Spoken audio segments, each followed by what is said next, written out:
দ্বারকানাথের একটি ছেলে হারিয়ে গেছিল, কিন্তু যে হার দিয়ে উনি ছেলেকে চিনছেন সেই হার দুজনের গলায়। 5 কোটির গলাতেও এক হার, মদনের গলাতেও সেই হার।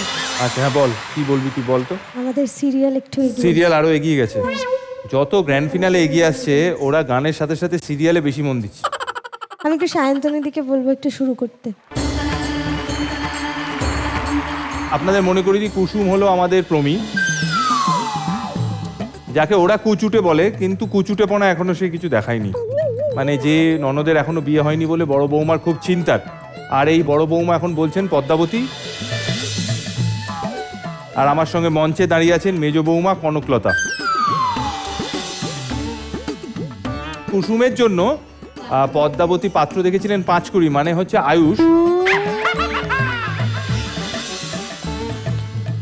কনকলতা আবার নিজের ভাই মদনের সঙ্গে বিয়ে, খুব ইচ্ছে। মদন উঠে দাও।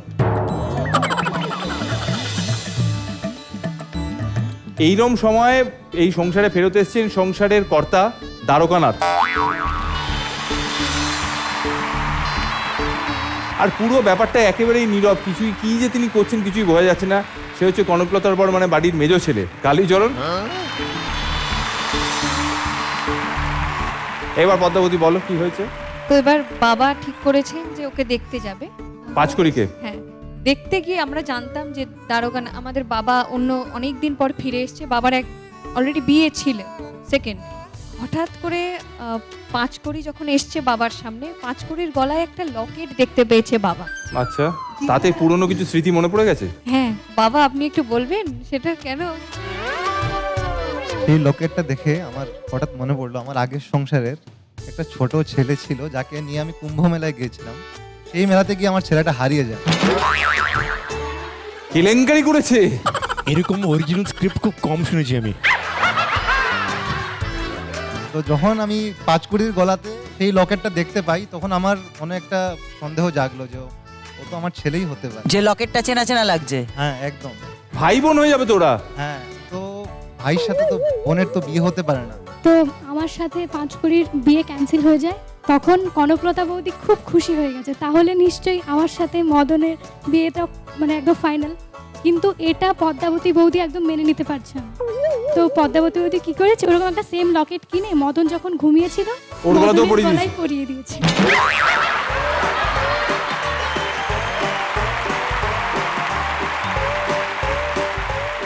তো এই জন্য বাবা কনফিউজ যে কে ছেলে। পুরো তীরটা ঘুরে গেছে দ্বারকানাথের দিকে। দ্বারকানাথের চরিত্র নিয়ে এবার প্রশ্ন উঠে গেছে।